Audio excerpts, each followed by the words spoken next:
Hooney, Hooney, do you have what it takes to win the game? Bing certainly does not. Ruler on the Nexus. The upset is complete as the kills come through. The SKT dynasty is over. All hail the new kings. Samsung Galaxy, your 2017 World Champions. À chaque nouvelle génération, une nouvelle discipline. L'e-sport est ainsi entré en jeu en conquérant les marchés et en s'imposant comme un phénomène mondial. Au cours des dernières décennies, un vaste réseau d'équipes a vu le jour, rassemblant des gamers professionnels et attirant des millions de spectateurs à travers des événements en direct ou en streaming. L'e-sport dépasse aujourd'hui des institutions telles que la NFL ou encore le tennis. À titre de comparaison, d'ici 2020, l'e-sport sera valorisé d'1 milliard de dollars, soit la taille du marché mondial du tennis. Selon les dernières estimations, l'e-sport réunirait 191 millions de fans à travers le monde, sachant que 75% d'entre eux sont âgés de 18 à 34 ans. La NFL, elle, n'en réunirait seulement 135 millions. Le monde du sport tel qu'on le connaît repose énormément sur le monde des médias, de la publicité et du divertissement. Les équipes telles que Fnatic, Team Liquid, Optic Gaming, encore la française Team Vitality, ont largement exploité les premières bases de ce nouveau système économique en pleine expansion. Les équipes ont su attirer de nombreuses grandes marques internationales telles que McDonald's, Adidas, Visa, ayant fait d'importants investissements publicitaires dans le secteur au cours des 5 dernières années. D'autre part, Amazon, quant à lui, a racheté en 2014 la plus grande plateforme de streaming dans le domaine de l'e-sport, Twitch, pour 970 millions de dollars.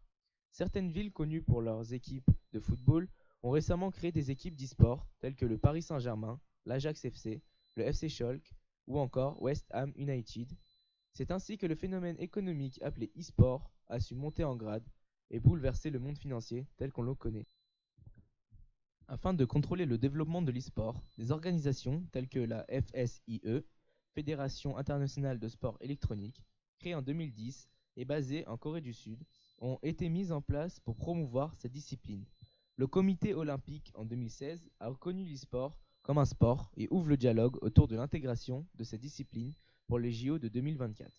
Une tendance prise au sérieux puisque cette initiative a entraîné immédiatement la création de l'e-sport Integrity Coalition pour surveiller sa professionnalisation et éviter, par exemple, les cas de dopage. L'exemple le plus abouti de cette intégration de l'e-sport au rang des disciplines traditionnelles se trouve en Corée du Sud, qui dispose de l'influente Korean eSport Association, KESPA, fondée en 2000 et rattachée au ministère de la Culture, des Sports et du Tourisme. Elle est encore en quelque sorte l'organe du tutelle du monde professionnel du jeu vidéo. La France a créé une fédération française de l'e-sport en 2016. La secrétaire d'État chargée d'une numérostructure a doté la France d'une première fédération reconnue officiellement représentant l'e-sport.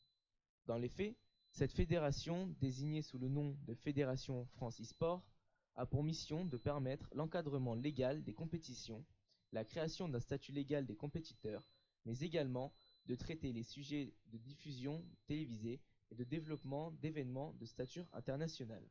Parmi les membres fondateurs, on retrouve des organisateurs de tournois, des diffuseurs, des joueurs et également des représentants des éditeurs de jeux vidéo. En conclusion, l'e-sport est aujourd'hui un géant de l'économie. Son développement est alors géré par certaines fédérations qui structurent cette expansion. L'e-sport a alors une influence majeure sur la finance et sur le monde en général.